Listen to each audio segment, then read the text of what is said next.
All right. So good evening, everyone. Today is August 29th, Tuesday evening. We'll call the meeting to order at 7:02 p.m. Thanks everyone for coming out to the survey committee meeting. I don't know how many we've had. We've had quite a bit, but this will be a good one because we got three really good draft products that we've been working on for the week. And that's pretty much what we're going to discuss tonight, try to make some headway through these questions. There is a draft submitted by Commissioner Sherman, myself, and Commissioner Nash. And we basically have adopted a lot of questions from each other. There's a lot of agreement here to include with the organizational groups that submitted questions. So I think we have a really good draft. I think, there's probably a lot more agreement than we thought we would have at this point. I think, we're trying to refine maybe anything that the committee has a strong recommendation that maybe was not included, and on things that were included, probably refining the language to make sure we're in as much agreement with that as possible. So with that, does the survey committee have copies of those three draft questionnaires? Yep. Okay. I have yours, Bruce, but I'm having trouble locating it now with all the other documents I got. What was the say? How was it saved? That'll help me find it. It was a Word document. Yeah, I know, but I mean the title of it. The title of it. Well, I think it was probably Survey Sherman Draft. Sherman Draft probably is in the. Okay. Yeah, the subject line was draft survey questions, and he sent it on August 22nd at 5:14. Yeah, I have it, but I didn't file it properly. I can send it to you right now if you want. Okay. All right. Yeah, I've already looked at it. You had a impressive little picture on there, a color photograph. There you go. Made it look real professional. There you go. One thing I would suggest we might do, Lisa, is to focus first on the what piece of this, because I do know that there are some slight differences in terms of topics or themes that we were discussing.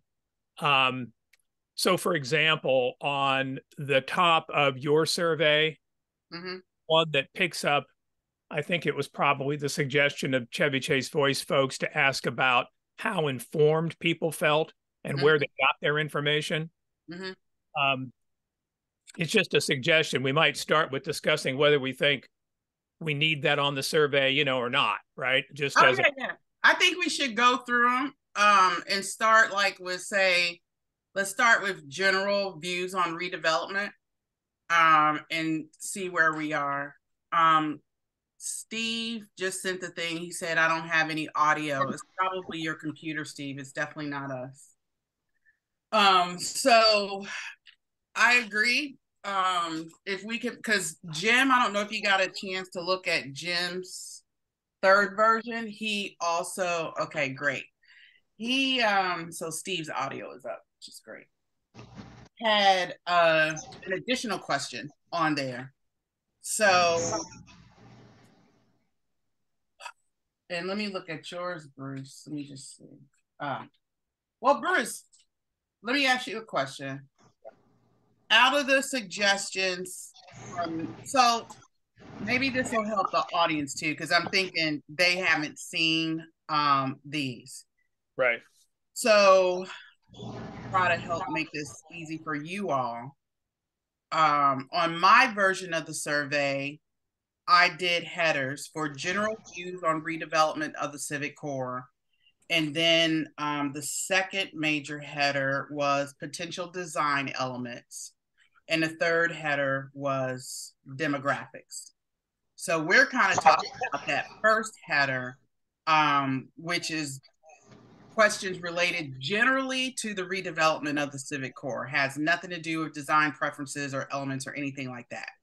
Right. And under my version, I submitted 2 questions that Chevy Chase Voice had. Those being, and Bruce stated this, do you feel adequately informed about the likely outcomes of the city's action to promote the redevelopment? Based on your knowledge of the comprehensive plan, the FLUME, so the future land use map, and the Chevy Chase small area plan, and the Office of Planning's proposed custom zone for Connecticut Avenue. And the choices were well-informed, somewhat informed. Steve, you got them here. Well-informed, somewhat informed, or uninformed. And then the second question I adopted from them is, where did you get your information? Right. And they had government, neighbors, community organization, and other. I added ANC. So right. That's the question that Bruce is talking about right now. Right. And then on Nash's version,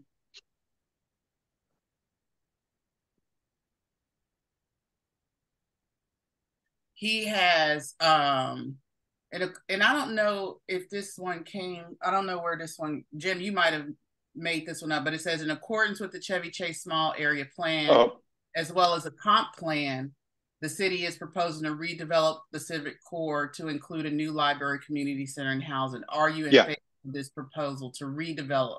So, I took a lot of that from Bruce's survey. Okay, that's what I thought, but I wasn't sure. I didn't credit him for it because I think I altered it a little bit.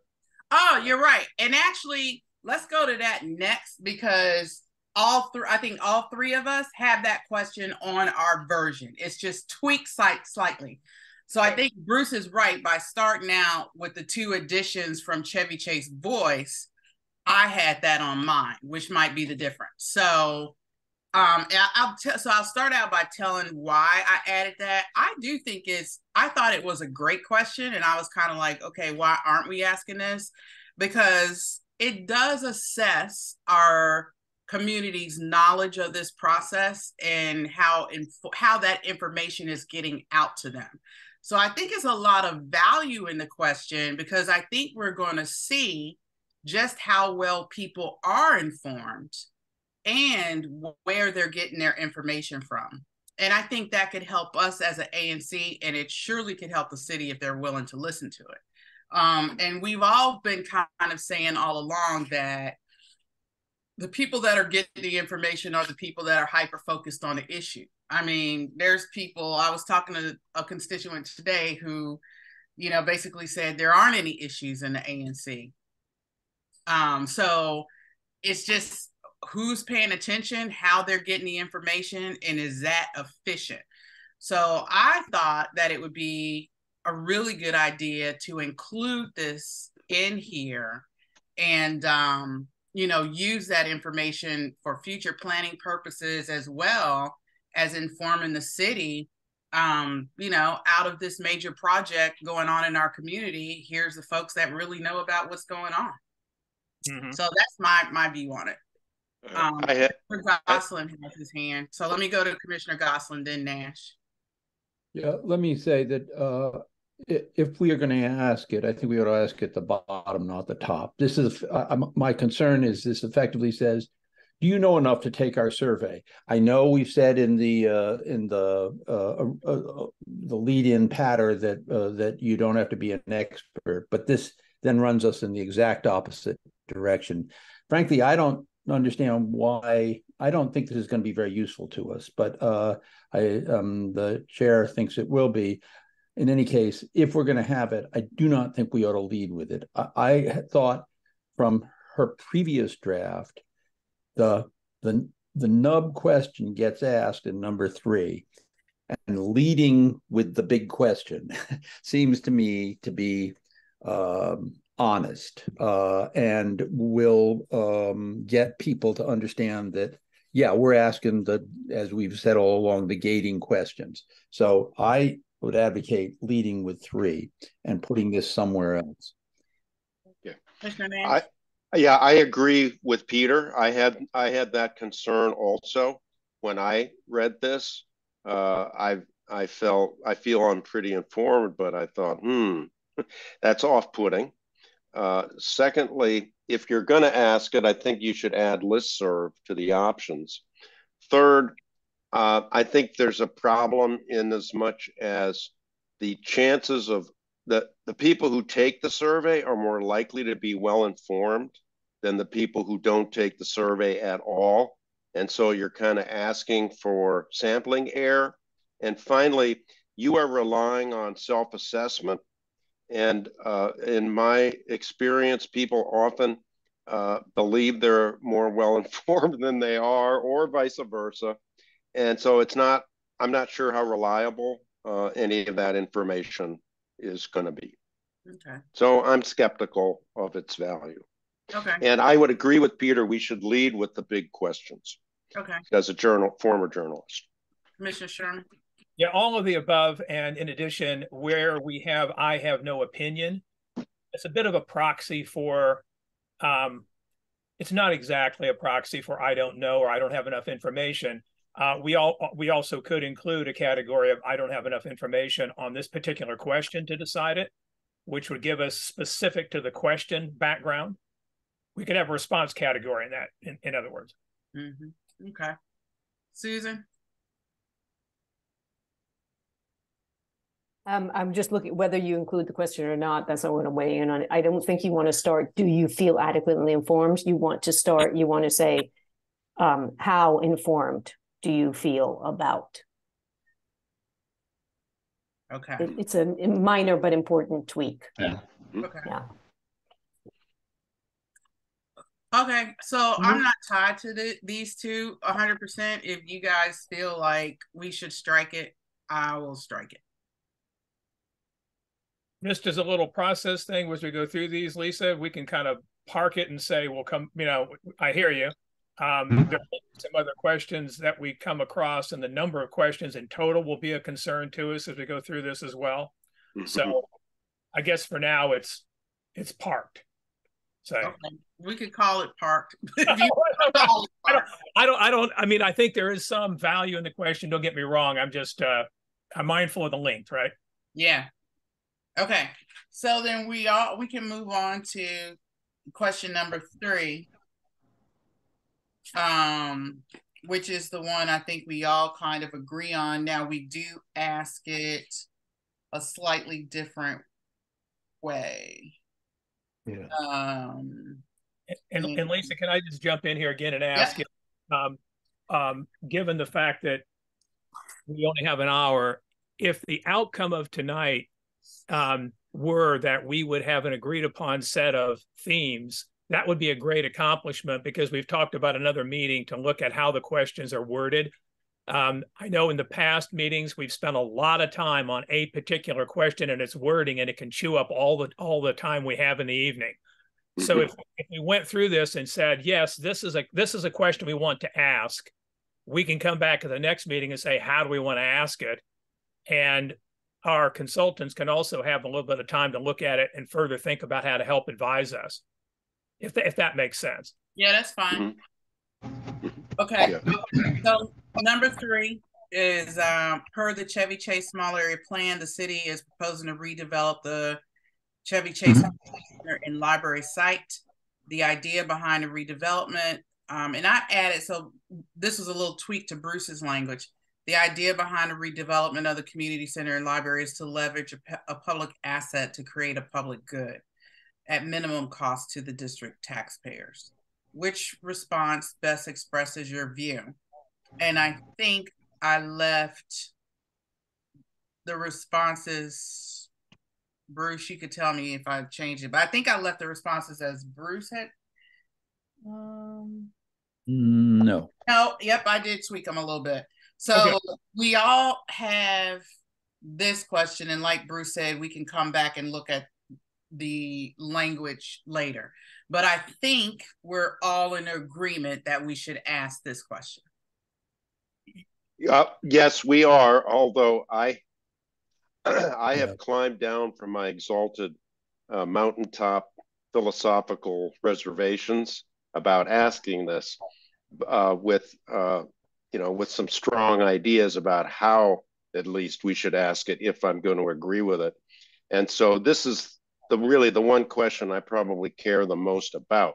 However, I also take Bruce's point that we don't want to get bogged down too much right now in a particular question. There's real value in getting agreement on the major themes. So if you all want to move on, maybe we'll have time to come back to it later. Okay. Peter? Yeah, I just say when we do come back to it, I'm going to propose simplified wording. We're going to have to figure out a way. I actually, now that we're willing to do open-ended questions, I do think that the top three concerns sub routine useful, but we have to figure out a simpler way to put it. But I'm happy to go on. Okay, Bruce? Only that I know we've talked about open-ended questions. I don't support open-ended questions because of the processing and how we evaluate and tabulate and analyze the data. It's going to be incredibly difficult and time-consuming for us if we do it that way. But we don't have to talk about that right now. Yeah. I think we're in agreement, Lisa. This is a question we need to ask. Yeah. Okay. Yeah. However we ask it. Yeah, I agree. Okay. And for the people who don't know what the question exactly, you read it, I know, Lisa, but for folks listening in, it's basically your views generally about the development, right? Do you support it? So forth. It's got various response categories, but it's a basic check-in question on people's attitudes about the development as a whole. Yeah. I'm gonna see if I can drop it in a chat. Sometimes I'm able to do that and sometimes I'm not. But let me see if I can drop this in. And just as a I think I did leave your stuff in there, Bruce. I think I just added, I think I just added that. You added explanatory text at the top. Yeah, and the three the response for which would, so if you the one question where you say, I support the redevelopment in principle, but I have questions or concerns about aspects of the project, then I added in, what are your top three concerns? So, but just for folks on the call, this is pretty much what Bruce entered. Let me see if I can pop this in here. Again, my question, my response category was a little different, but again, we don't have to worry about that right now. I think we've got the question. Again, we agree about the question. Yeah. Hang on 1 minute. I think this will be helpful for people to understand at least what the question is.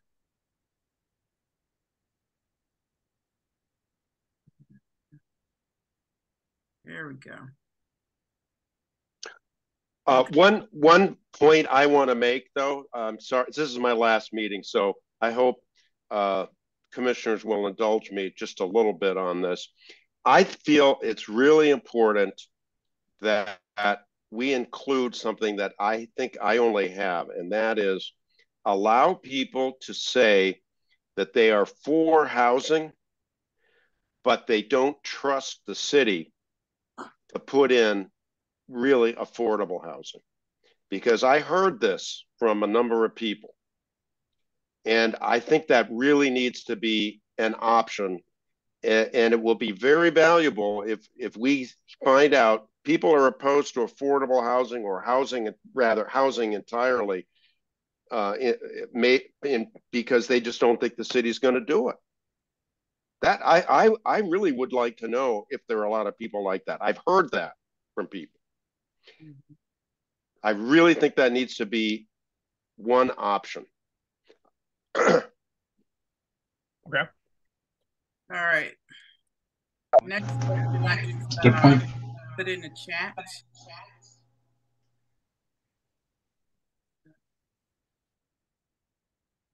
It is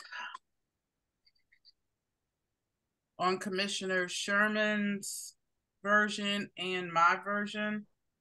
Pretty much, I think, identical wording, except for the italics that you see in the chat, where I have, this question is not intended to reflect how physically to allocate the space.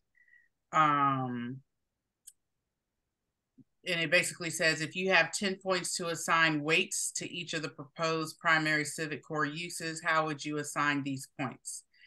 You can weight the allocations however you prefer, but the total can't exceed 10.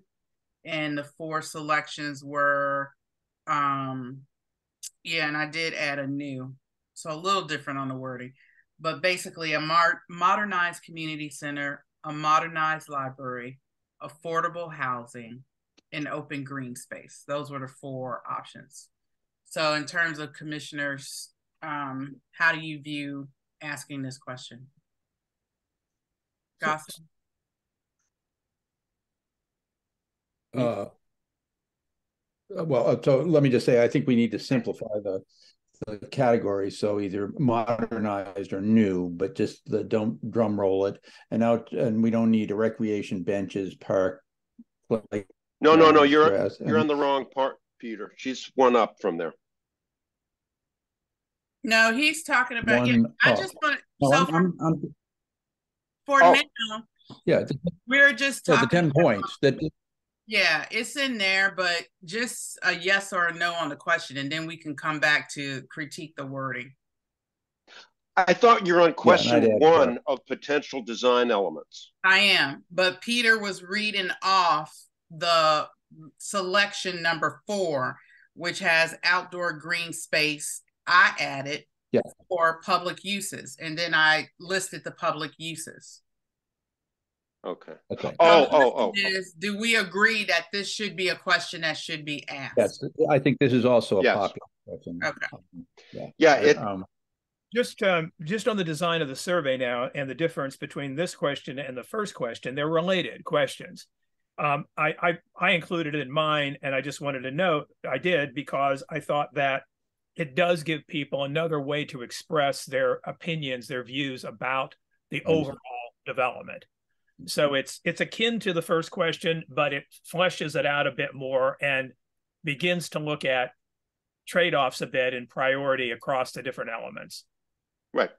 And I agree with that. I would, in my version, I added a couple of trade-offs that are absent in Lisa's version that to me are important. And one is parking, and another is keeping the buildings low.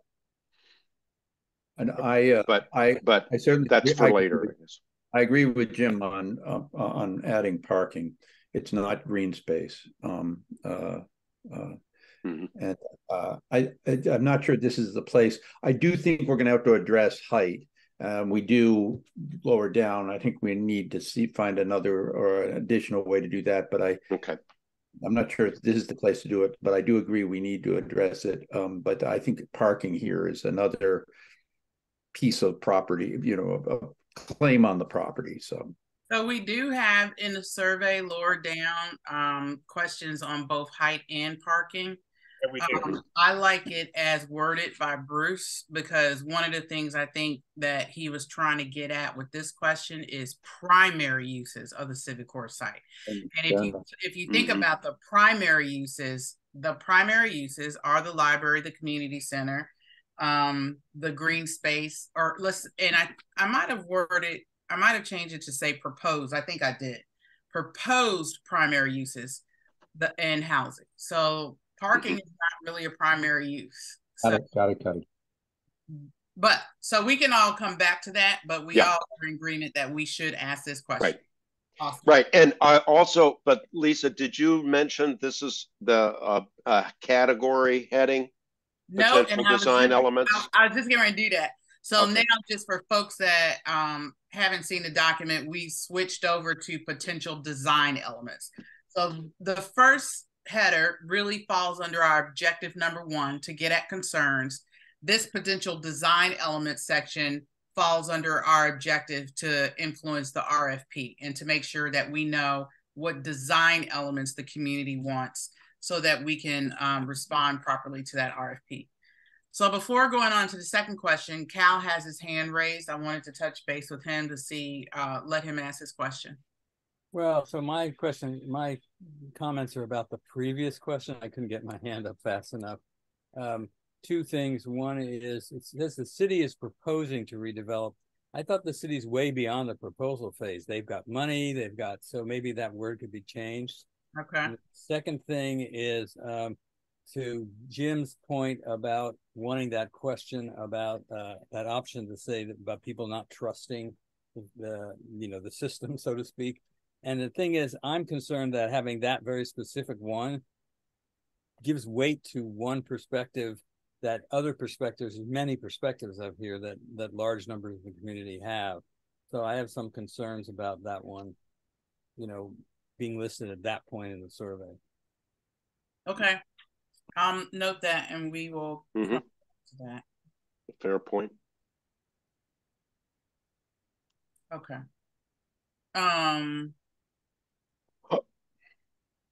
So Bruce, do you want to do because let's see. This was one that I didn't pick up, and I don't think Jim picked up. Your question number 3. Right, about adjacent or nearby sites. Yeah. Right. So before we even talk about, and again, we're not discussing so much the response categories or how it's worded, it's just the idea of whether we put this on the survey. I thought it was worth putting on the survey because in my conversations with people, it's come up very frequently about how much freight can the Civic Core site carry compared to other sites if they were developed at the same time, would ease some of the burden and make the design of the Civic site. It would facilitate accomplishing the various competing imperatives or objectives. It was also, as I'd mentioned previously, something that Councilmember Fruman put in his February letter. And it's been something that has come up in conversations, several that I've had, including the one on Northampton that Peter Lynch sponsored, and Fruman came and spoke. Many people talking about developing other sites and so forth. So it's been in the community conversation. Okay. Other commissioners? Yeah, all right, I can look. I am opposed to asking this question because to me, it's a red herring for people who don't want housing or affordable housing on the site. If you use those other sites, it's going to cost a lot of money, and you could get housing there, but it's not going to be, the odds of it being significant affordable are slim. And it's sort of a way to say, well, it's a soft NIMBYism as I see it. I know, Jim, it could be that. I'm just wondering, though, whatever our interpretations of it are, whether or not community people are asking it. And I'm just trying to reflect in here key areas of concern, whether it is or is not is our collective judgment, I know. But I'm just trying to reflect what I've heard in conversations people mention. And again, Fruman himself mentioned it. So, well, here's another way to look at it. We have two objectives here: influence the RFP and reflect community views. To me, a question ought to be able to at least somehow do a little bit of both. I don't see how this helps with the RFP at all, because the RFP is not going to include that. We're talking about the community site. And so if you're going to say it's only one of our two objectives, that's a weaker case. Peter? You're on mute, Peter. You're muted, Peter. I think Bruce's sentiment to have a question that goes beyond the community center library site is a good one. And he is right that Councilmember Fruman has repeatedly talked about asking for requests for proposals that include planning beyond the site. What bothers me about the questions are the options that are given. To have one of the options be before proceeding with the community center library doesn't deal with the reality that we have in front of us, which is that we are racing to get this survey in to influence our RFP process to influence the RFP, and to say, well, we might just like call it a halt to the whole thing and wait until somebody comes up with a grand idea for the whole avenue, doesn't get us anywhere. So then one other thing I just say about this question: if we put a version of this in, particularly without in my view, without the before question, it should go under the general views. It doesn't fit in the design preferences. I don't think so. So I would say Commissioner Gosselin has summed up everything I was going to say, because I initially X'd this one out for the reasons that Nash said. But I think, Bruce, what really kind of bothered me about the question was the option, and just from the bold on, while and before, because I think that really kind of conflates things.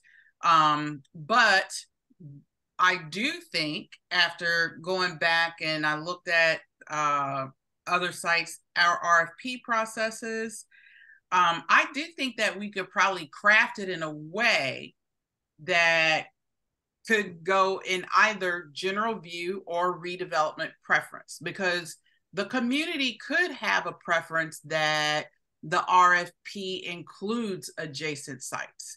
I believe we talked to, it was an OP or DMPED about that before, and they weren't, they didn't oppose it. It might have been DMPED, but I know we had that conversation before. And looking at other our RFP community preferences from around the city, they run the gamut.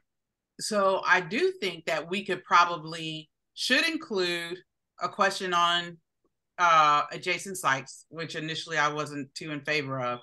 And we could definitely craft it in a way that could fall under general design preferences, which I think is probably more important to put it there than under general view.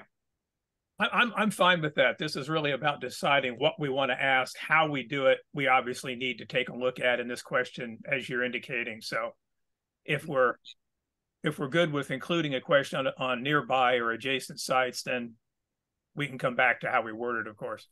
Okay. Is everybody good with that? Yeah, I would agree with that. Yeah, I'm still opposed to including the question at all, for the reasons I stated, and also to keep the survey short. I think it's going to confuse. I think it can confuse people also, if there are already a lot of moving parts here. I would rather preserve our focus on what is before us. So I will remain, that's it. I'm just one vote, but I would remain opposed to it no matter how you word it, where you put it, whatever. Okay. Let's go to Ron Eichner, then Cal. Thanks, Lisa. I think on this question, putting it in the design section seems strange to me. The big issue here of looking at other sites is, what does that mean in terms of the economics of making this happen, and the goal of leveraging public assets for public good. I think you would have to frame the question in a way of essentially saying, are you willing to put public funding into acquiring adjacent sites in order to have a new RFP for those sites, just like the RFP for this site? And I do think that Gilles did mention that, it's not impossible to put something in the RFP that says that if someone comes to the table with control of an adjacent site and wants to have a more comprehensive project, that could be considered. That's another way of dealing with it. But I just think it's important to not just sort of say explore other sites, as if that's just some activity that we do that doesn't have any impact on affordable housing or the economics or taxpayers' burden. Okay, I appreciate that. And we, like we said, we're just right now getting general themes in, and this one obviously needs a lot of work on the wording. So we'll have an opportunity to, I'll definitely talk with Jills about it to kind of make sure I understood what he was talking about. But I do remember that him saying that. We can also look at how Councilmember Fruman worded it in his letter to help, craft this a little better. Okay. Now, So before you get your arrows ready to hurl them at me. I've spent months with what I'm about to say gnawing away in the background of my mind. And it really boils down to this: for those people who don't want affordable housing on this site, for whatever reason, the question I've always had is, what is their idea of how to significantly increase affordable housing in Chevy Chase? And I would love to find a way to capture that. And I have no idea if that could be done within the scope of the survey, but I wanted to throw that out there because it's been something, in fact, I think this has been sitting with me for years. Was I clear about that? Yep. Okay, good. And I think, Cal, it's Bruce, I think it's in part, this question intends to try to get at that a little bit. However, at the end, worded. Right, but this proposes a specific solution. And I want to find out from the people who are opposed to having it on the site in general, what's their idea? I mean to ask this on the listserv, and there's all places we can do this, but I wonder if it could be built into the survey somehow. Okay, Michelle. You're muted, Michelle.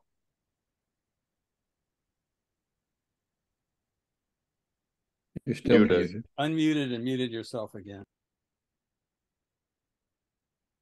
Okay. Okay. Can you hear me? Yes. Okay. Yep. Just a couple. I now have three things to say. First of all, with respect to what Cal was saying in terms of asking, where do you think Chevy Chase could do it? It is not up to the community to come up with a grand plan for how to provide affordable housing, either here or anyplace else. The city has engaged in this comp plan, which, aside from an adjacent site being subject to an RFP and the city taking it over, it may be at some point, like other properties all along Connecticut and Wisconsin Avenue, that a developer chooses to sell to someone for whom the land becomes more valuable because, gosh, now they can go up higher or whatever. And that is the way you may end up with more affordable housing here. And yeah, perhaps the percentage wouldn't be as great. But if the size of the building would be larger than what I think most people want at this community center library site, then it could end up being the same. Okay, or similar or close. Just like you're going to get more affordable housing in Friendship Heights and even at the Wardman, just because those are bigger things, okay, than what here. It's probably going to be at most 30 units and maybe less. So I don't think that's really a fair question to ask people. And that's what I said with respect to this adjacent site. Again, the idea is not necessarily to be part of the RFP. It's that at some point, this may well end up being sold. I mean, it could be RFP, could be the city, but it's very expensive, et cetera. I think the idea is housing would be better suited, say, on the Wells Fargo than on the community center site. The other thing, getting back to your first question, I'm looking at the wording of it. It talks about leveraging a public asset to create a public good, new facilities, and affordable housing. We've already mentioned the affordable housing will, in all likelihood, be just a piece of it. We would prefer to say some affordable housing because I think the current plan is a lot of it will be market rate. The other thing is it's making it all sound great, this public good, new facilities, affordable housing.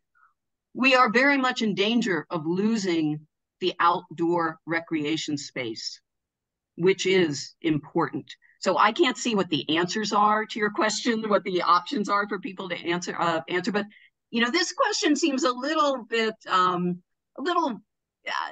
slightly biased towards, hey, this will be a great thing. but we know there may be things that people in the community don't want, which is loss of the green space, loss of the outdoor recreation. And we have no idea really what kind of library and community center we're going to end up with, you know, depending on budgets and all that. Okay, that's it. Sorry. Michelle, I agree with some of the points that you made, and I tried to include those in my first two questions. That's why I say housing, parentheses, including affordable housing. And okay. I originally had including some affordable housing. Yes, I don't see everything. I don't see the question. I know you don't, but I'm okay. I'm on board. And in my second question, I tried to also include that response where you know, I don't want any housing there at all. I don't think there's enough space for it. Okay, great. I think that's a, you know, that's a legitimate okay. Yeah, position. Again, I don't see the whole thing. Okay. Commissioners, we got to move on. We're at 7. Yeah. Yep. Okay, so the next question on mine, and everybody keep up with what's not being reflected that might be on your versions. I included, and I think Nash had something to the same effect. This was a Chevy Chase voice question. I like the way this one was worded, and let me try to pop this in the chat real quick. While you're doing that, can I say something? Yeah. Just in the effort to keep things moving. This question, I understand the impulse for it, as I do other questions, but we're going to leave people lost if we include so many of these. I mean, trees. We've got green space, trees and gardens, special trees, heritage trees, reading garden. My God, I mean, you know, after you've checked green space, I mean, does anybody really think they're going to say, well, no, it's not just green space, but it's a special tree? I just... let me just talk about the question, because I think we're not going to make it till 8 o'clock if we try to encapsulate the word. Let's stick with the theme. And to me, the theme of this question is, what do people value at the current site? And I thought it was asked well and explanatory. And I like the Likert scale 1 to 5. What's important? So Andrea is not here, but I think what they were trying to get at was, what do you value in the current site? And I do think I think that's very important for us. And it's worded a little differently. This is not the same wording or the same, to me, sentiment as our other questions, which talk about the outdoor space. What would you like to have? What would you like to have on the rec? What would you like to have, you know, indoor space? That's different. I think what they were trying to get at, and what I'm trying to get at here, is where do you place your value on the current site? Bruce, I understand that this problem of where these lists come from is it affects a lot of these questions with multiple choices. We can address that, you know, as we get to that part. So tonight we've agreed to hit on the major things. So, yeah. Bruce, Jim, then Ron Eichner. So I'd want us to compare and contrast this particular question with the 3 questions that we also have that stem from the DemPed survey on indoor and outdoor amenities for the community center, and then their list of uses of the library. I think that if we do that, we'll see whether or not we need this question, given the similarity. And I understand your points, Lisa. There are some similarities, though, with the other questions. The other thing I would say about the DemPed questions is that we have comparability. If we use the same structure, the same response categories, we can compare back to their survey to see what's changed, if anything, keeping in mind there were 1,700 nearly responses on that survey. And so we already have copious information regarding community preferences for indoor and outdoor amenities and uses of the library. Anyway, just want to put that in that kind of context. Nash? Okay, I had the same reaction to this question that Peter did.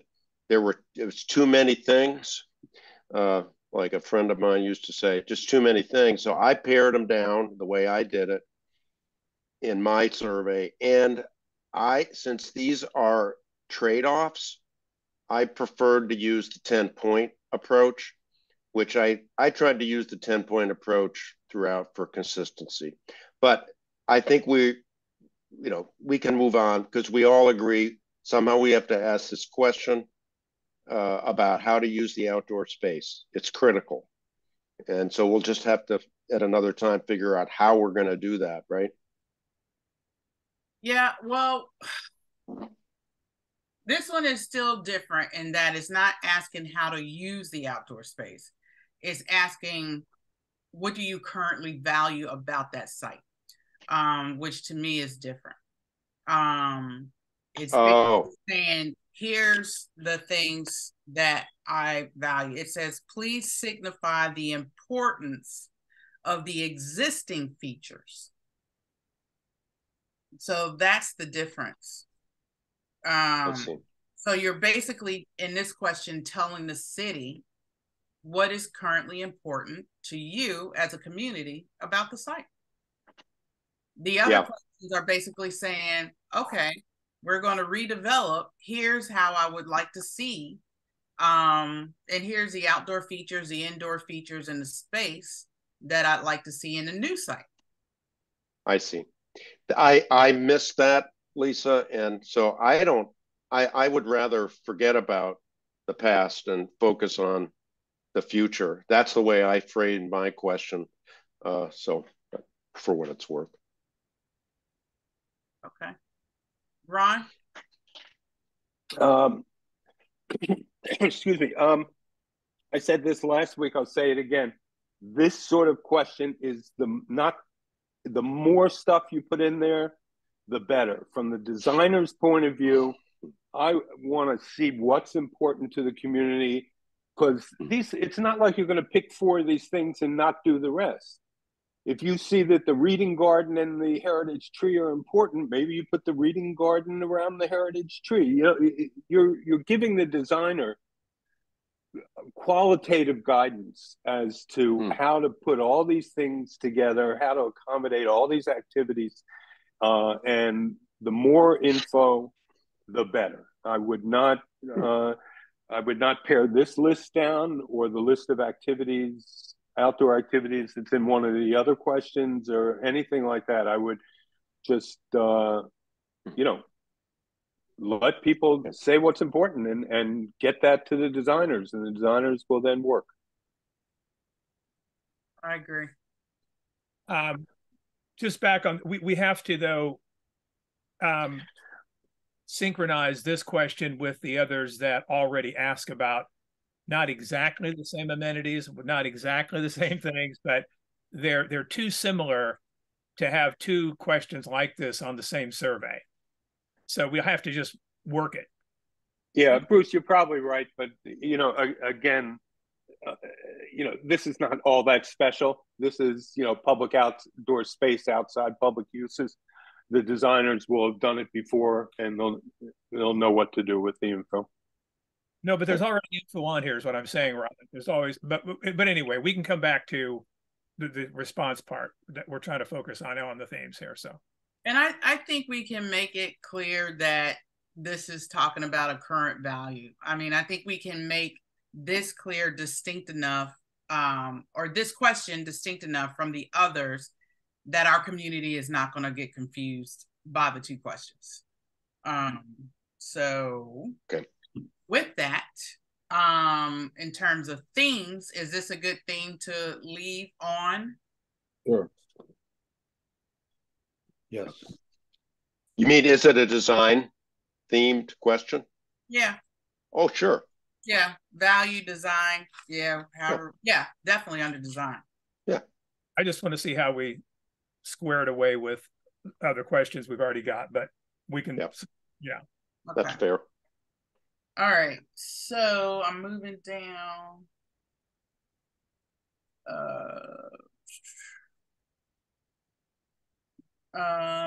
The next one I have, and I think Bruce, me, and Nash had the same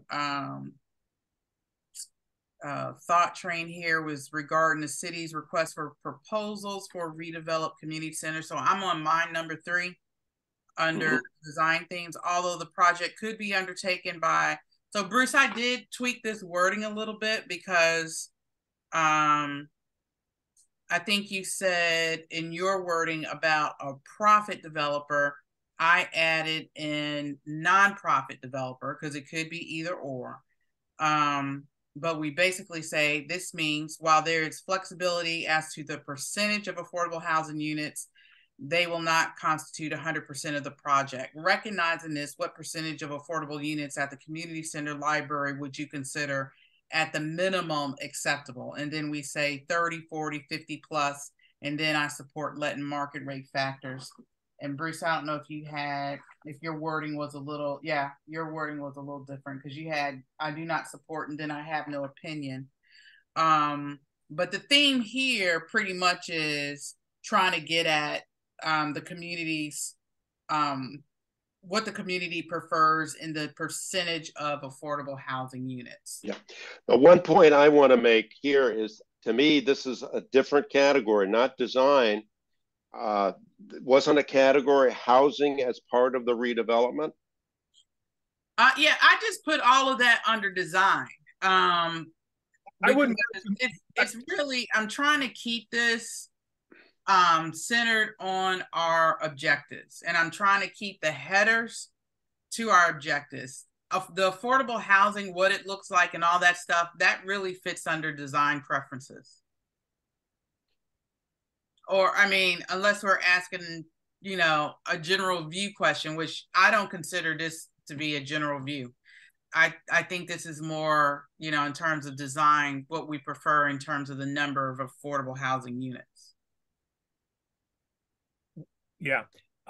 So there are 3 themes or topics related to affordable housing that I included. One was level of affordability, what you're talking about now, which is percentage of affordable housing. And then of the affordable housing, the percentage that is 2 or 3 bedroom housing for families. Right. So those are 3 different topics or themes, topics, whatever we want to call them, that I thought were important to include in the survey. Right. Yeah, and I agree with Bruce on that. I think those are 3 essential topics. I just like to think of it as housing. It's not. I just don't see it as design. It's how you're configuring housing in there. Well, it's our preferences. So think about it in terms of all the RFPs under community preferences have this type of question. So it's a preference in terms of the community, what they want to see. We know our community doesn't want to see a bunch of market rate housing in there. So they have, in other RFP preferences, said the community wants this level of affordability. So this is really also in there too. So then we'll see something like this, and I don't think they'll get too shocked by it. But I do think, for me, level of affordability and the things that you mentioned, and then the question so we might be able to just kind of roll through these. The question right underneath that from the 3 of us as well are, what are your preferences for the type of residential units that could be created at the site? And we say studio, 1 bedroom, 2 bedroom, 3 bedroom plus, and then I support letting the developer decide based on market units. And I'm just, so Bruce, is this what I kind of divided up? I think I divided your question, maybe, right here. Right. But again, whatever the response categories are, if for now we're okay with the basic notions that we would have a question about level of affordability, as we're talking about percentage affordable, and percentage of affordable that is multi-unit or multi-bedroom, 2 or 3 bedroom for families. You know, people are concerned about. Right. We got all that. However we word it, right? Yep. We all agree that's important to ask. And we could quibble about, you know, AMI. I don't think anyone knows what the heck that is. So I kept that out. But I do. And I do too. I'm putting a link to our graphic in there so everybody knows. But let me just say this too, is I also tweaked a little bit on Bruce's question about the so Bruce's number 7 and my number 5, to maybe just simplify it a little bit, but also this one was really important for me to include like families and seniors. And if you look on DMPED's site under the, and I sent this link to Jim, I believe, but if you look on their site under the announcement for this project, they have affordable and senior housing in their announcement. Right. So that's why I added senior. I see. And we've always complained about not having a lot of senior housing. Then workforce is at 50 to 80%. So just in the low income, 30 to 50. There's another income range, 0 to 30. I think I need to put that in there, and then other population. But I framed it as populations. Yeah. But how can you do that? You're saying you're only going to let people who are old live there? Isn't that age discrimination? What are you saying? What are you talking about? Well, you say seniors, senior housing. What is senior housing? 55 and up. Yeah. It's not. It's not illegal to offer specialized housing. How do you think we have retirement communities? I agree. It's terrible segregation if it's only senior, but it turns out the 55 and older is you're allowed to segregate.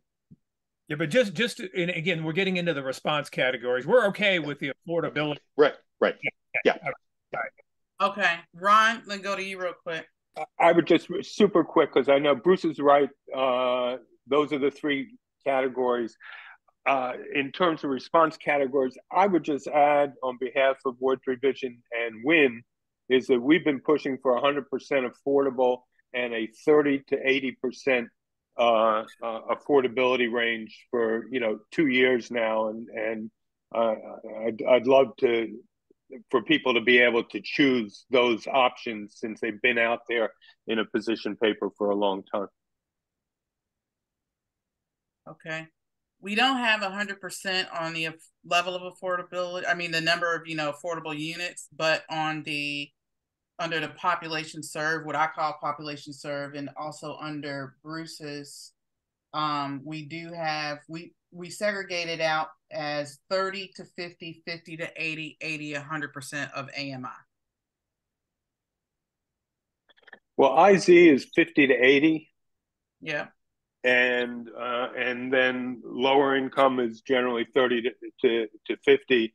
Yep. There's no and DMPED can make a decision that they want to give preference to projects that include both categories. So I think there is a reasonable ask of having a range of 30 to 80.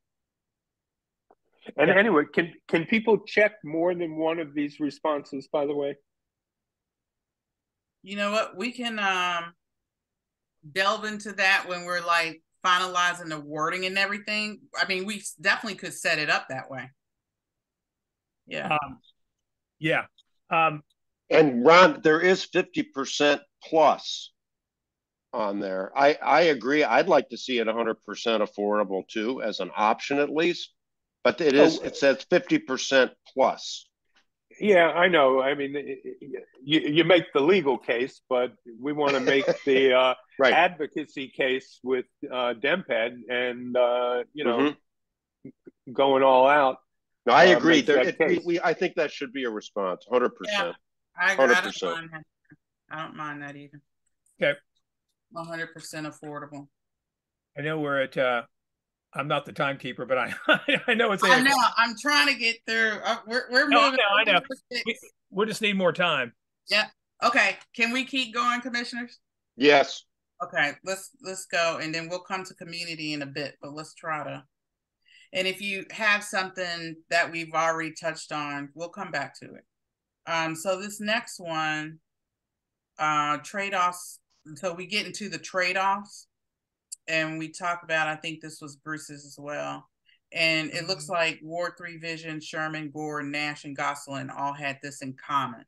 Trade-offs would be likely in the redevelopment of the community center and library to achieve more affordable housing. Then we say taller, narrower buildings on the site would allow for more open green space and housing, and shorter and wider buildings would allow for less open green space and housing. Which would you prefer? So the taller, narrower, or the shorter, wider? So this is about trade-offs. Peter? Yeah, look, I know you're trying to consolidate questions across a lot of us, but I find it confusing to conflate open space, open green space, and housing. I wonder whether we need to rework that. We could, Peter. We're just trying to see if this is a theme that we need to be on there. The theme of trade-offs is really important. I mean, that's I agree. Okay. So I think this should stay, Peter. I hear people who don't want housing because they just don't think there's enough space to put housing and green space and a library and a community center and parking. I understand. I understand that. The question is, I mean, there are trade-offs. If, for example, if you had a lower, wider building, you could have a lower, wider building and a lot more. There's a trade-off between housing and green space too. And the way this question is structured, you basically acted as if the two things move together. That's my only problem here. And I understand we're trying to boil the things down, but I think we're boiling down things where there's a trade-off, right? Look at the question in Lisa's writing. Well, to me, that is part of the trade-off. Yeah, to me it is too. It is a trade-off. Yeah. So I think I wrote this question, Peter.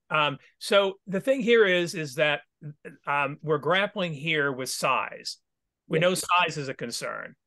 And some things are a bit of a proxy for size. For some people, height is the issue, the height of the building, regardless of anything else. And at the same time, we also know that because of the way the buildings and the way the RFP would be structured and the way the building would actually be built, it could be a taller building occupying less of the lot. We know that already, right? So there's a height question, and then there's this question to try to give people an opportunity to weigh in on density. So it's a height and density. That's kind of the logic behind these two questions. Look, I understand this, but what we're doing here is two things that are also trade-offs. I mean, a wider building could give you more housing but less green space. Look, let's not. This is where we're getting tied up on stuff we don't need to get tied up on right now. Yeah, I mean, I do think trade-off questions are important. I'd actually make them two. And I think part of the thing in this one is we're saying shorter and wider. And if it's shorter and wider, the number of units is going to be a trade-off. Something like this question we're saying we want to do. Yeah.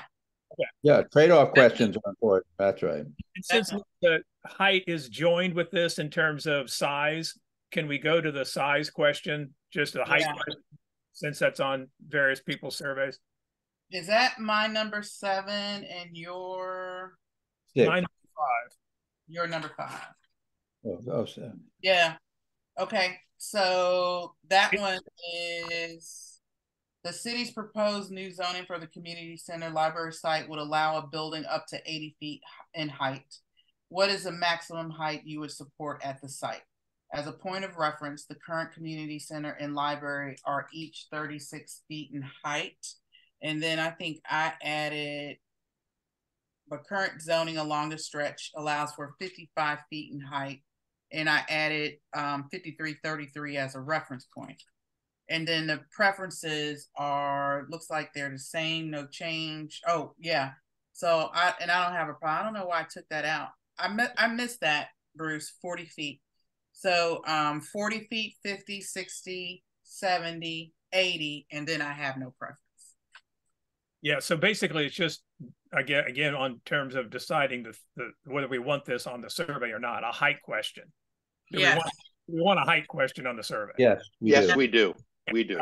That's kind of it. Okay. Yeah. Yep.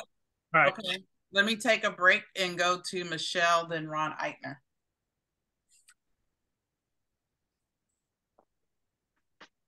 Michelle? Okay, sorry. Can all the commissioners see my chat? Or just you, Lisa? Just me. Okay, well, I just want to mention to everyone, with respect to this question, why not just shorter? Also, please give an option for just a few stories above the current footprint of the buildings. Why does shorter have to be wider, is what I say. The other thing is, with respect to the prior discussion about including an option for 100% affordable, I just want to say, you know, that doesn't seem to be where DEMPED is, or where any much prior discussion about this was. And it does seem, I mean, you can go ahead and put it in, but it does seem unlikely to me that a nonprofit would agree to do this, given the fact that underground parking supposedly needs to be required, as well as, I believe the idea is the developer will pitch in for the library and the community center. So, you know, I just don't know how realistic an option that is. Okay. Okay, thank you. Ron?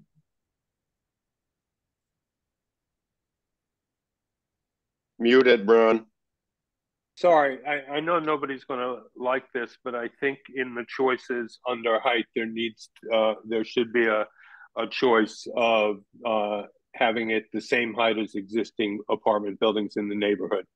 I know that in the discussions that most of us have been involved in, nobody is for that, but in the discussions I have with people in my community, everybody scratches their head and wants to know why you can't put a building the same height as the existing apartment buildings here. So I think that should be an option. What do you mean by existing? You mean down by Livingston in Connecticut? Yeah. Which are 8 stories? They're 90 feet, basically. 90 feet. Mm-hmm. Yeah. Oh, I'm okay with that.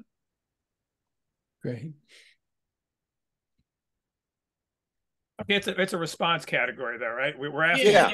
I don't. Yeah. We can come back to it. Yeah.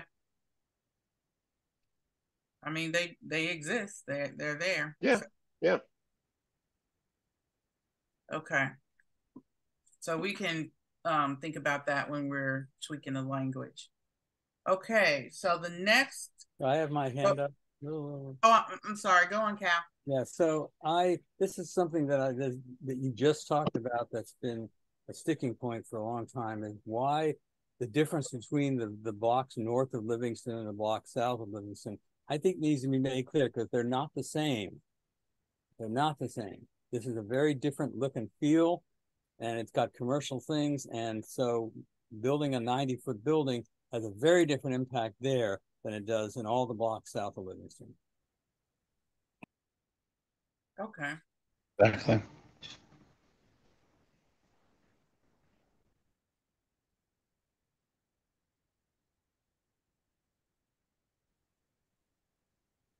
All right. I think we lost Jim. No, he's still there.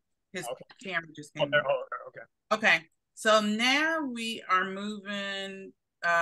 This is a question. It looks like Ward 3 Vision Gore and Nash had.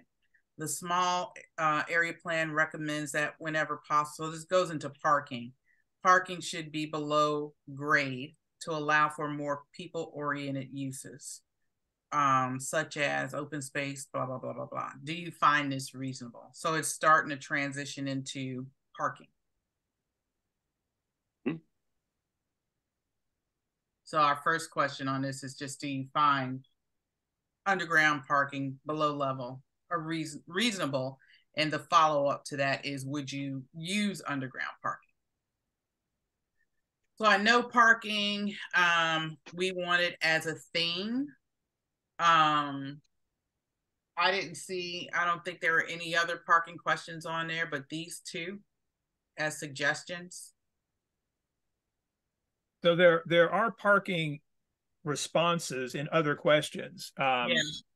So it really boils down to how significant parking to highlight it as a question when it's incorporated into other questions already. The problem with this question, the problem with incorporating it in other, depending on the other questions to ask it, is it's a very different kettle of fish, whether it's underground or not. And if we're going to try to, I mean, there's a division in this community on the issue of using. There's a division in this community on the issue of providing any parking. Jim Nash. There's a division about whether people would use underground parking if we could find a way to finance it. But I don't know quite what will get at this, but in telling the city that on a site this small with this many goals in mind, that we want underground parking, or we consider it a reasonable outcome. Getting at that, it seems to me, is pretty important. And it would, among other things, I think, support Councilmember Fruman, who's been quite consistent in saying there's no way we're going to do all these things at this site without underground parking. Mm-hmm. So just yay or nay, commissioners, is this something that you think we should ask? Okay, just again, the question about public impacts that I put on my survey asked people to evaluate how important parking, surface or underground parking, is to them. And so we could break it out there by putting it as a separate response, underground parking, and let people rate it 1 to 5. So they could rate it as, you know.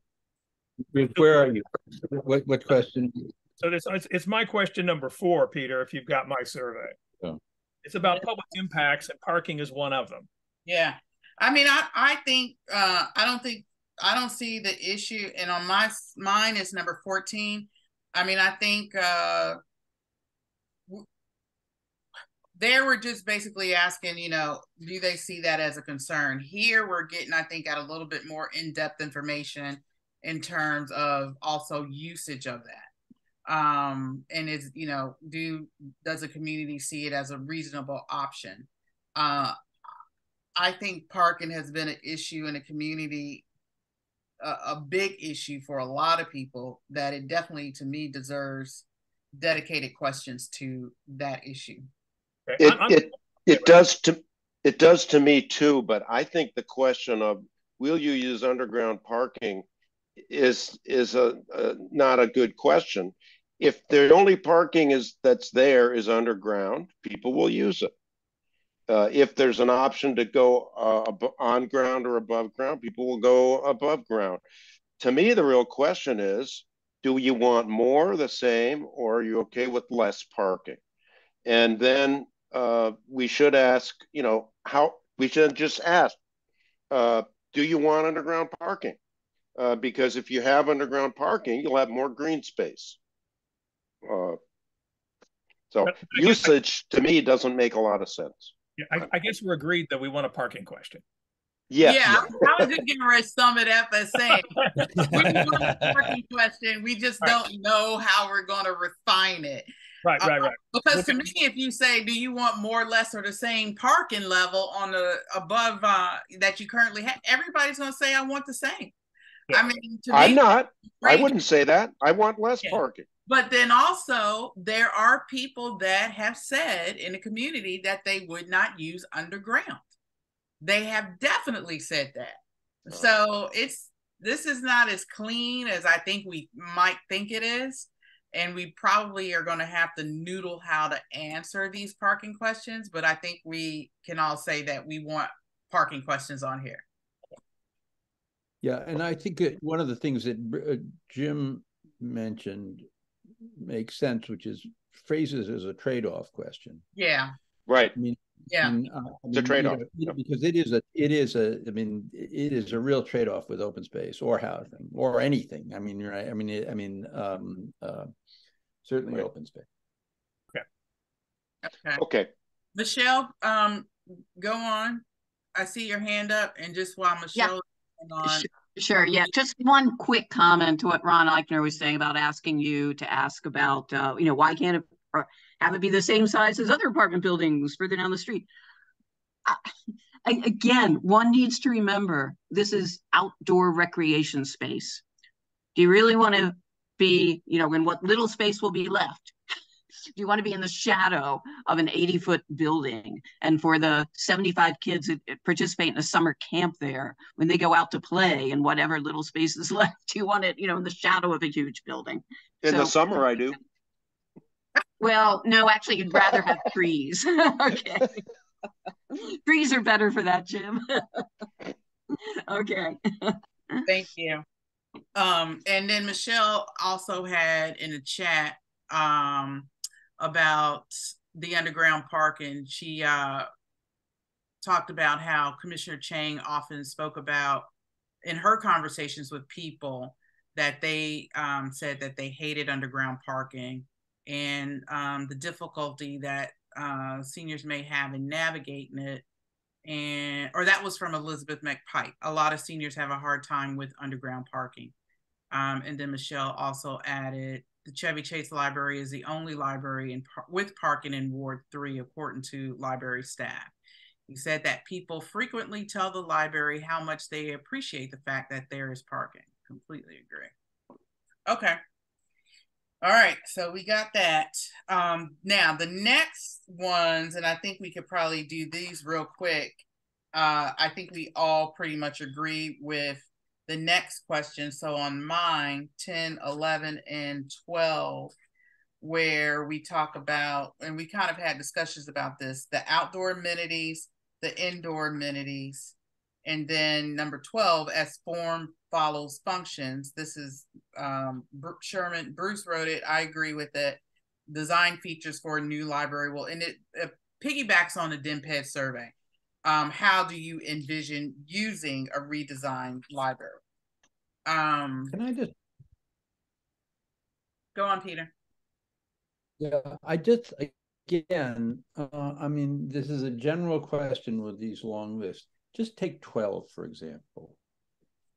An ordinary person coming to this, being asked about the library, might consider one of the options like getting a book.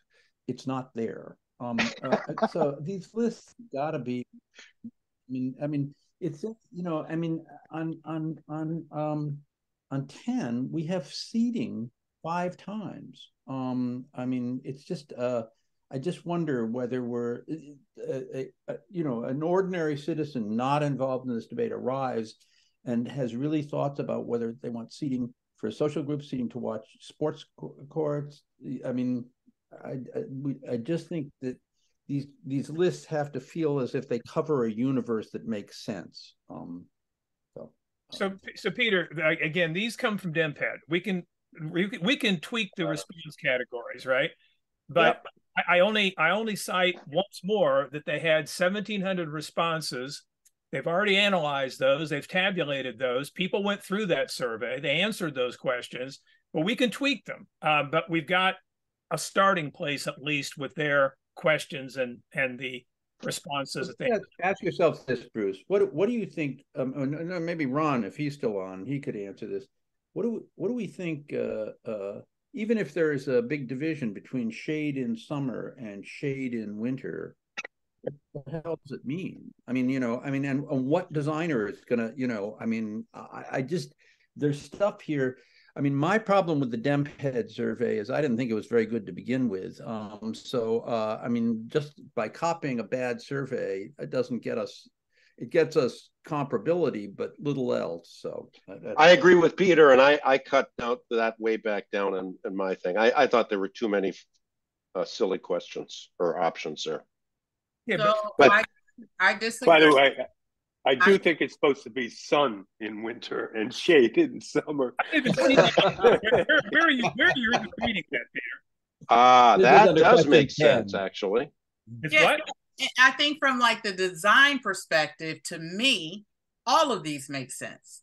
And we're really here trying to tell folks in terms of elements how we want to use and what we want to see the community center. So as a mom, seating outdoors where I can watch my kid play or play sports is important. That's more important to me than art shows or food trucks. So I do think, and when we think about these things, and then also performances would kind of be key to me for what I would use as community center for, or having a kid that maybe is in performing arts, like we had the ballet there, being able to go outside and watch them perform and sit down and do that. When you're talking about giving all this and dumping it on people that are going to come up with that plan in terms of architectural design and how they're creating this space, and Ron, hopefully I'm thinking about what you said correctly. These details do matter. I mean, these little pieces of information matter. The other thing I want to point out is when we talk about civic art, murals or sculptures, you know who brought that up? Race. The race committee brought that up 2 years ago, how they wanted to see in this space murals, arts, and they wanted to see it from a diversity perspective that showcase the, different people that we have in Chevy Chase. So I think like looking at this, and as commissioners, we have to go beyond our own perspective. Like I have to go beyond my perspective as a mom. I have to look at, what other people's perspectives are. So it is a lot of information, but I think if people look at it kind of in maybe that capacity, these type of categories are very helpful to someone who might say, okay, well, now I have to design a space for the community that the community is really going to enjoy. What might I include in that? I think if you go downtown and stroll through the newly redesigned Franklin Park, and you can sort of track back to these sort of surveys that fed into the programming, that fed into the design of it, and you can see, okay, you can get a sense of the value of it. I mean, this is a small all right. Well, Lisa, and all that. I think Lisa, you made a good case, but we're also now getting into the weeds here too. I mean, we know we want to ask the question, so I think that what you said makes sense, and I withdraw my agreement with Peter. Okay. just to be clear for you guys, so there's no and Peter, this goes to your concern. Lisa, I think you drew on some other inputs for options of outdoor amenities, and which is totally fine. I just wanted to be clear that I didn't add anything. I simply cut and pasted from DEMPED. Yeah. Right. The shade issues, we know that. Okay, but shade issues, Peter, are not on the DEMPED survey. Okay, just so you understand. So I would encourage you to take a look at the DEMPED survey and see if the response categories in preparation for the next meeting make sense. Yeah. Okay. Sounds good. Go on, Peter. No, it's all right. It's all right. Okay. I mean, Okay. So the next question, I added this and got it from Ward 3 Vision. We didn't have anything on here about retail. So can you guys take a look at question number 13 and as a theme, do you think retail space should be included on the survey? But we're talking about the civic site, right? There's no retail plan for the civic site. If we're going to include this, we can put it with the question about development elsewhere on the avenue. But I don't think this question addresses I mean, there's just not room for retail on the civic side. But it's I mean, not even being you know, proposed, right? Not even under consideration for the civic side, right? No, but I thought there was some talk about a mall of public services, which is not retail, but it might be worth asking if people want a place where they can get a range of public services. Do you remember somebody was talking about that at some We, meeting? it's Ron. When we looked at the sketch plan for what's possible there, one of the things we noticed is that you have all this ground floor space that is just immediately adjacent to the open space and the recreation centers and all that. And it honestly seemed maybe a little bit creepy to have apartments that opened up and looked right out at where the tot lots were and where everybody's outside.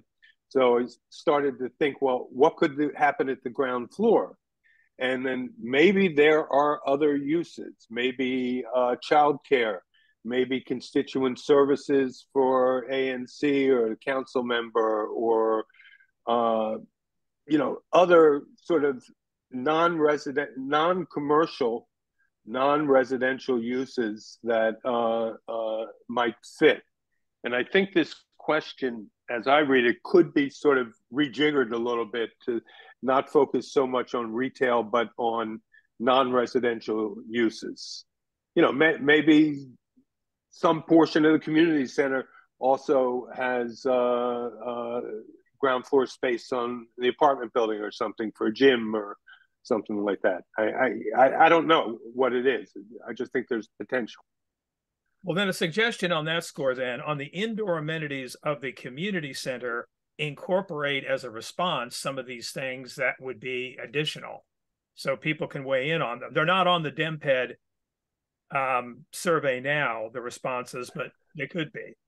Yeah, and also the example of the West End Library, where there's that beautiful cafe that is not run by the library people. It's a private venture, but they share part of the space. There's that potential also. But we also, I think that's a good thing that we could do, is probably incorporate it, maybe something in terms of response on the indoor amenities. But yeah, okay. We can definitely work that. And then the last one, and we've kind of discussed this on my side on the elements, and then I want to make sure Bruce and Jim, you guys get to speak to anything that I didn't include that you strongly feel has been left out and should be included, is the impacts. And I think we are all in agreement that we need a question on impacts. I did tweak Bruce's impact slightly, but I think we're all in agreement that we should talk about impacts. And I like, I'm pretty much 99.9% with what Bruce had. I just did do a small tweak on, I think, public safety and maybe something else. But how does everybody feel about this question? Yeah, I think I went with what you had, Lisa. Okay. And so I'm fine with that. I think it should be asked, and it's fine as it is. Okay. Just for people who are listening in, to these impacts do catch up a lot of the community concerns. Yeah. Yeah. They do. Yep. And so just as a, let me read your original list. So scale, I've got it. Transportation, schools, parking, public utility infrastructure, public safety, and traffic. Yeah. No, good. Okay. So the last section, which is we talked about before, and I think it will be fairly short, demographics. I liked, and I looked at yours, Jim. I like where Bruce kind of worded and how to the first question on what single member district. I believe that's what you had, Bruce. What SMD do you live in? And allowing folks to click on the map. The only thing that I changed is in the response bar is I listed each commissioner. And I did that because some people, and I linked, and I think you had to, Bruce, to the website where it's called Find Your ANC, and you put your address, and I added this in the instructions in the upper left. So in the upper left search bar, you add your address, hit enter, and it comes out. And in the responses, I added our districts and the commissioner, because some people, they don't know they live in 3G01, but they know Lisa Gore is my commissioner. So they would be able to potentially bypass that and just be like, oh, I know Lisa's my commissioner, boom, 3G01. But okay. Yours is slightly different because you had intersection. So I do, and my question is this only going to be online? This is not going to be paper at all to anyone? We mentioned the idea of paper, but it adds an enormous complexity to it, Jim, if we do it. And I got off of a call this afternoon. I volunteer for Jobs Not Guns. They had, which is a group that's based out of Ward 8 that does job development training and job fairs across the city in every ward. And they just affiliated with a consultant that was talking to them about getting away from paper. And he advised on MailChimp. And it was so interesting because the things that he were advising on were the things that we have been incorporating. But he talked about, which we started to do, the URL codes, where people could just flash their computer and pull up something. And he talked about all the benefits of that and getting away from the paper content. So I do think the electronic and even driving traffic, so we want people to sign up to our website. We want people to, basically know where to get this stuff and have access to it 24/7.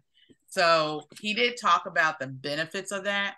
And then I agree with Bruce, in terms of paper, that's going to be very hard for us to manage and incorporate into the electronic results.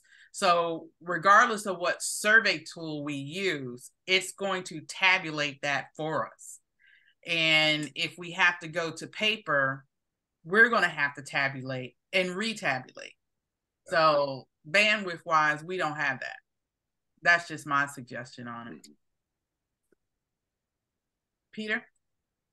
Yeah, one thing that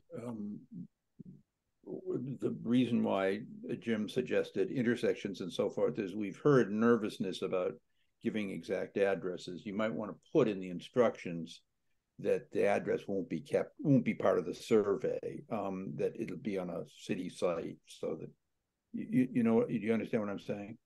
Well, that their information won't be recorded. Their information won't be incorporated into our survey, so that we'll only be identifying them as in a particular commissioner's SMD. Right. Yeah.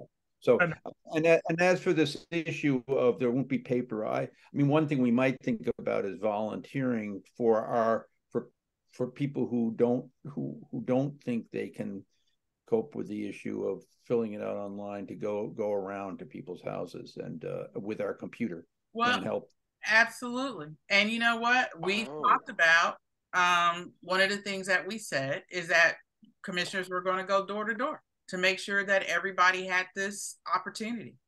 So I think that's an excellent suggestion. Go door to door with your computer. And if you have folks that, would like to take the survey but don't have access to an electronic device, then, we're making sure inclusively that we can include everybody. So, well, that adds a lot of work if we're going to have to go to every single door in our SMD. Are you sure is that easier than doing paper? Well, no. So, Jim, what we said, and I'm really going to hold us to this, before we even really started this process, we said that we were going to go door to door to make sure everyone knew about this survey. That we talked about palm cards. We talked about, I had mentioned before, start getting your volunteer list together for your SMD. We talked about doing SMDs jointly. So we have been talking about going door to door from day one. Now, all I'm saying is, and adding to the discussion is, When we knock on somebody's door and say that, and they say, I would love to take the survey, but I don't have access electronically, we have a device there where we say, we can help you take that survey. Here's a device. Okay. Through it. All right. Okay. So on the demographic variables, though, Lisa, did you want to kind of go down that list really quickly? I did. Okay. So but I just wanted to make sure Jim was okay. Yeah. As long as we're doing it electronically, then that's fine. Okay. Yeah. What that the the link and all that works. Yeah. Okay. Then the next one I think Bruce had too was, and Bruce, I might skip some, so come back to that if I do. Tell us about, and I might have worded this a little different. Tell us about your primary residence. I currently own, I currently rent, other, I prefer not to answer. Right. So what I've got just for the demographic variables, what we just talked about, place of residence, and that's going to be, they'll put their address in and they'll come up with their single member district or ANC commissioner. Length of residence. Yeah. Again, however we word these, and this is where also our consultant friends listening in are going to be able to help us in terms of wording these correctly. And then age, which we've all agreed we want to have an age demographic variable, right? Yeah. Gender. Yeah. Whether they own or rent. The number in the household. And separately, we could have them identify how old their kids are. That gets a little more complicated, but we can do that. And then employment status. Those are the ones that I had. Yeah. Why do we need? The only one that I had strong opinion about was employment status. I'm good with I adopted place, owner, rent, length, and age, but I have no strong preference for a number of folks in the households. Gender, I'm not that hot on gender. But right. The only it's again, it's going to be a question of how we would anticipate using the information, cross-tabulating on the substantive questions. Do we think it's important to understand how women prefer to use the community center as opposed to men, or any of those factors, right? That's all. It's very standard. Okay, but now if you're going to do all surveys. If you're going to do gender, we're leaving some other standard stuff off. And so I had talked about including a racial category on there. I don't really see too many surveys where they're not all included. And I thought one of the earlier conversations was if we weren't going to include racial categories, then we were going to drop off some of these other ones. Because racial category from a equity perspective, especially when we're talking about, the affordable housing question, if you look at one of the core analysis reports, and I can't remember which one it was, one of the dings that they had was leaving this conversation off in terms of those that would benefit from it from a racial equity perspective. So that's why I'm not so keen on adding gender and then all this other stuff. I can go with age because I do think that's important. And I think we would see, some diversity in terms of like the age. But if we're going to add some of these other categories, then I would advocate back to add racial equity. Well, if you're going to do gender, I would oppose anything that's binary for one thing. So then you're going to, male, female, or other, I think. Otherwise, it's offensive to many people. You're right. We could easily, speak lots of categories. I'm not sure that, I don't know why your gender is going to matter. The only way I could make sense of it is the question would be, do you want to know if 25% of the people who take the survey are men and 75% women? Does that matter? If it doesn't matter, who cares? It's whether or not on any of the substantive questions you could imagine analyzing the substantive question by the demographic variable, not whether more men than women took the survey, right? Right. I don't see how it matters. I also don't see, I agree with Lisa, employment status to me doesn't matter. I don't see how number of years in the neighborhood matters. And I don't see how number in household matters. One thing that does matter that's not on this list to me is, do you live in an apartment or in a house? No, you've got own rent. Got own and rent on here. Yeah. That doesn't. But that doesn't mean apartment or house. No. Differentiate. Yeah. No, when I lived in this neighborhood first, I rented a house. Right. Secondly, people own apartments. Yeah, okay. So that does not cover it. Okay, we can break that out. The thing about number in household is only that how families use the community center, the library, as opposed to other people. That's not insignificant, right? We'd probably want to know that. Yeah. And and we also want to know about good point whether there are more retirees that are using the center versus people that are actively employed.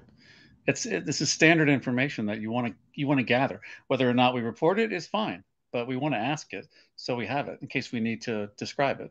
So that was the reason why that was put in there. Well, you'll get that from age. That's what I was thinking. Not necessarily at all. No, not at all. People are working into their 80s now, so you don't know that. Yeah, there is that. So, yeah. I guess ultimately our concern with this would be whether it took too much time, right? I mean, if we're gathering traffic data, why don't we do this? Because it's 8:45. If we, I've got to get I'm done too. Yeah. And I've had my hand up for a bit. We made a lot of progress. Hang on a minute, Cal. The commission has got to get through this. Right. We're running over, by almost 2 hours, and we got to kind of get through this as a commission. We'll have time to respond, but just give us some leeway. Go on, Bruce. What were you saying? I think I was done, Lisa. I was done. Okay. So we're still not, I think, 100% where we want to be with our demographics. So I think that's going to take us into the next discussion because we still have questions about that. But in terms of the number in household, I see that when we're talking about families, pairing that with how many kids and maybe the ages. So if we're really trying to talk about and identify those families and what they're doing and using, the center and their preferences, I think that does kind of go into how many kids you got in the household and what are their ages. So I'll just add that. But before we wrap up, Cal, you got 30 seconds. Okay. So first of all, if you're going to ask gender, it should be sex, because gender now means something different. It's an identity thing as opposed to whether you're male or female or non-binary. And that's about the only 3 categories you could do if you're going to do that. But sex, not gender. And the other one is, as a member of the race committee, I don't understand why the race question is not there. This is really important in my view, especially when it comes to things like affordable housing. Remember, we have to make sure people understand that they're not being individually identified by these demographics. This is just for our cross-tabulation purposes. Yeah, I mean, I said that, and I'm going to, strongly advocate, and I don't see too many surveys that don't have racial demographics on there. So I agree that should be on there, but also you should have prefer not to answer, because that's always part of the race thing too. All of these, when it comes to, and on my version, I have prefer not to answer on every last one. But I think gender, race should be on there. Definitely. Yeah. Okay. With that being said, Bruce, Jim, were there any questions that we didn't discuss on your versions that you strongly advocate for including? No. I've made the case for the little things that weren't there that were on mine. I've made my case. I'm going to Italy, and I've enjoyed this. I've learned a lot, and I trust you guys to work out the details while I'm away. But I do have one question. There was some talk about sending it ultimately to the whole ANC to vote on. I just want to know, how does that work, or how will it work? Just like we've done everything else on resolution. We'll send our final draft to the commission. Okay. Open it, we can at least, my thought is to have the 11th as a virtual meeting, because we got a ton of stuff. That would keep us from having another special meeting to address this. We'll just have to have a long marathon session. But we need to get these final questions drafted by no later than the 11th, and that's too late. So our next meeting or so, Are we having another meeting this week, we can spend that time to like really hone in on these words and get a draft to the ANC so we can vote on it as a body. Okay. I'll try hard to check my email and participate or vote somehow, but I will have to see. Yeah, no worries. Right. So Bruce, are you okay with the questions represented on your version? Yeah, yeah. Okay. So commissioners, and I know Jim, you'll be out, but us three, when can we meet again to like really tighten up the language? Or we can do it off of email. If you guys want to do, we can do versioning off of email. Well, again, I would ask if we can, since we've discussed since the beginning, have particularly now on the how and the wording, have with obviously our complete involvement, the consultants help us in terms of framing, structuring the questions. So if we give them a little bit of time, we could do something on the weekend. I mean, I don't know if Susan and Steve are still on. Susan had to drop off. Susan had to drop off. Well, we can go back to the. I'm in transit